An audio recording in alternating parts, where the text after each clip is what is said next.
किसी भी फोर्स को आप ज्वाइन करते हैं तो आपकी लाइफ उसमें कैसी रहेगी डिपेंड करेगा 2 फैक्टर्स पे, आपकी इंडिविजुअल लाइफ और आपकी फैमिली लाइफ। इंडिविजुअल लाइफ जो है आपकी डिपेंड करेगी आपके प्रमोशंस कैसे होंगे, सैलरी बेनिफिट आपको कैसे मिलेंगे, उसके अंदर ट्रांसफर्स वगैरह कैसे रहेंगे, पोस्टिंग जो है किस किस एरियाज में रहेंगी और आपको छुट्टियां वीकली ऑफ कितनी मिलेंगी। आपकी फैमिली लाइफ डिपेंड करेगी कि आपको क्वार्टर्स सही जगह पे मिल रहे हैं, आपकी फैमिली है वो अगर आपके साथ नहीं रह पा रही है तो अगर दूसरी जगह भी रह रही है तो वहाँ पे उसके क्वार्टर्स या रहने की व्यवस्था है क्या, आपके बच्चों को एजुकेशन कैसी मिलेगी।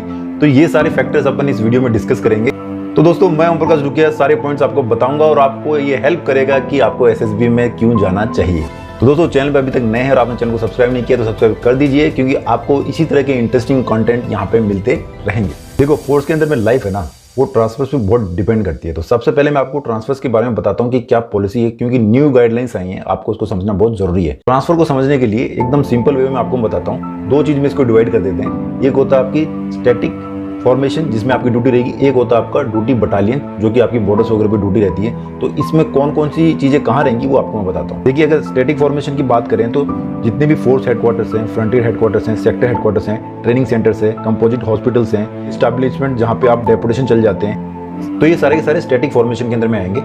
दूसरा कैटेगराइजेशन है ड्यूटी बटालियन। इसका मतलब होता है कि भाई आपकी duty Indo Nepal, Indo Bhutan border, या आप अगर इंटरनल सिक्योरिटी के लिए जम्मू कश्मीर में है, एंटी नेशनल ऑपरेशन के लिए छत्तीसगढ़ में है, या काउंटर इंसर्जेंसीज के लिए नॉर्थ ईस्ट में कहीं पे पोस्टेड है, तो इस तरह की ड्यूटी जो होती है वो ड्यूटी बटालियन के अंदर में आती है। एक रहता है आपका cooling of period. Cooling of period का मतलब है कि अगर आप एक बार स्टैटिक ड्यूटी करके आते हैं तो आपको कंपल्सरी 3 ईयर्स का ड्यूटी बटालियन की पोस्टिंग करनी रहती है, मतलब बॉर्डर्स वगैरह पे आपको पोस्टिंग करनी रहती है। हाँ, अब ये जान लेते हैं कि ड्यूटी आपकी कहाँ पे कितने साल के लिए रहेगी। अगर आप anti national operation, internal security या काउंटर इंसर्जेंसी के लिए जाते हैं तो मिनिमम आपका 3 साल वहाँ पे है, लेकिन उसको एक्सटेंड भी किया जा सकता है 1+1 अगर वहाँ का जो भी कमांडेंट है आपको इसको प्रेफर करता है या इंडिविजुअल वहाँ पे रुकना चाहता है। तो मतलब कुल मिला के आप वहाँ पे 5 साल रह सकते हैं। बटालियंस अगर हाई एल्टीट्यूड पे या हार्ड एरिया में है तो वहाँ पे आपकी 3 साल की ड्यूटी रहेगी। इसको भी 5 साल के लिए एक्सटेंड कर सकते हैं 1+1 अगर आप वहाँ पे रहना चाहते हैं और आपका कमांडेंट आपको रहने के लिए वहाँ पे प्रेफर करता है। तो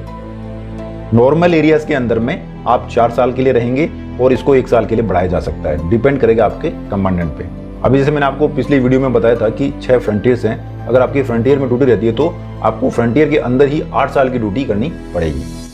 हर साल 30 अप्रैल को ये जो ड्यूरेशन है वो काउंट किया जाता है। तो सैलरी अगर देखा जाए तो एक डिसेंट सैलरी मिल जाती है जिससे कि अपना अच्छा खासा काम चल जाता है। और सैलरी कितनी मिलती है, अलाउंसेस कितने मिलते हैं, उस पर एक अलग वीडियो है, वो जल्दी आ जाएगा तो आपके सारे डाउट क्लियर हो जाएंगे। एसएसबी में फैमिली लाइफ अगर देखें तो कुल मिला के अच्छी रहती है, क्योंकि आपको जितनी भी बटालियंस है, जितनी भी यूनिट्स है, वहाँ पे नॉर्मली क्वार्टर्स मिल ही जाते हैं। और कुछ ऐसी जगह जैसे कि जम्मू कश्मीर हो गया, हाई एल्टीट्यूड हो गया, छत्तीसगढ़ हो गया, जहाँ पे आप अपनी फैमिली को लेके नहीं जा सकते, तो नियर बाई सिटीज़ में आपकी वहाँ रहने की व्यवस्था कर दी जाती है, क्वार्टर्स आपको वहाँ मिल जाते हैं। इन केस अगर उस सिटीज़ में आपको क्वार्टर अवेलेबिलिटी नहीं और नहीं मिल पा रहे तो आप बाहर भी अपनी फैमिली को रख सकते हैं और पूरा एचआरए क्लेम कर सकते हैं। एचआरए किस किस कंडीशन में कितना क्लेम होगा तो मैं आगे कुछ वीडियोस आएंगे उसमें आपको मैं बताऊंगा और आपके डाउट सारे उसमें वहाँ पे क्लियर करूंगा। बच्चों की एजुकेशन की बात करें तो बच्चों की एजुकेशन भी अच्छी हो जाती है। नॉर्मली केवीएस वगैरह में वहाँ पे आपको बच्चों को एडमिशन मिल जाता है, क्योंकि फर्स्ट प्रेफरेंस दिया जाता है फोर्स के बच्चों को।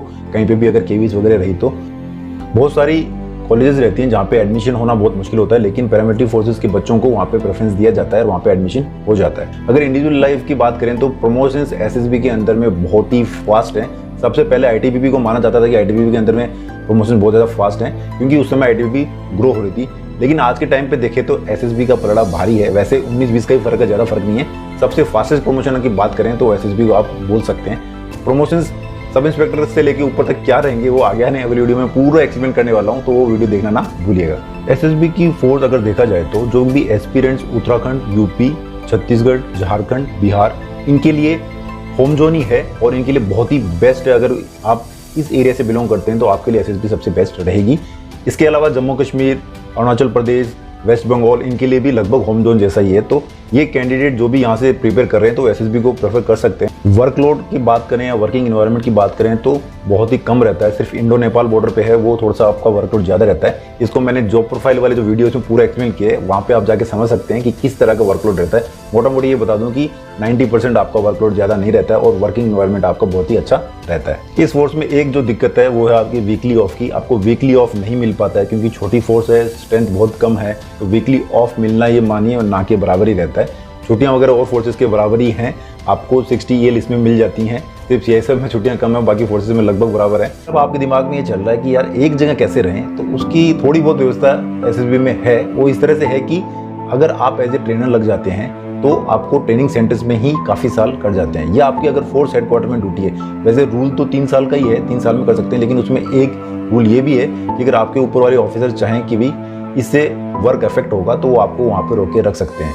तो जब आप ट्रेनिंग कर रहे होंगे वहाँ पे अपना बेस्ट दीजिए, ऑफिसर्स के नज़रों में आइए और ट्रेनिंग से रिलेटेड जो भी चीज़ें हैं उसमें अपने आप को एक्सपर्ट बनाइए, उस तरह के कोर्सेज कीजिए तो आप एक जगह स्टैटिक रह सकते हैं। ट्रेनिंग के बाद में एकदम से आपको स्टैटिक जॉब नहीं मिलेगी, आपको बटालियंस में जाना पड़ेगा, फील्ड जॉब आपको करनी पड़ेगी। जब आपके 5 साल हो जाएंगे उसके बाद ही आप स्टैटिक जॉब कर सकते हैं। ट्रेनिंग आपकी 14 वीक्स की रहेगी और ट्रेनिंग में क्या क्या होगा वो जल्दी वीडियो आने वाला है। अगर आप और आपकी वाइफ दोनों SSB में हैं या आपकी वाइफ सेंट्रल गवर्नमेंट एम्प्लॉय है, स्टेट गवर्नमेंट एम्प्लॉय है, तो कोशिश ये की जाती है कि आपकी पोस्टिंग एक ही जगह की जाए, क्योंकि ये ट्रांसफर पॉलिसी में रूल है। लेकिन अगर एक जगह पॉसिबल नहीं हो पाती है तो भी आसपास कहीं पे पोस्टिंग की जाती है। अगर आप एक बार डेपुटेशन जाके आते हैं किसी ऑर्गेनाइजेशन में तो आने के बाद में आपको मिनिमम 3 ईयर्स है वो बटालियन हार्ड एरिया में ही काटना पड़ता है। उसके बाद ही आपको कोई फोर्स हेडक्वार्टर या तो स्टैटिक जॉब जो मैंने आपको स्टार्टिंग में बताई थी वहाँ पे आपको ड्यूटी करने को मौका मिलेगा। तो दोस्तों ये था सारा वीडियो, बताइएगा कि आपको वीडियो कैसा लगा और वीडियोज़ भी आने वाले हैं। तो फिलहाल के दोस्तों जय हिंद।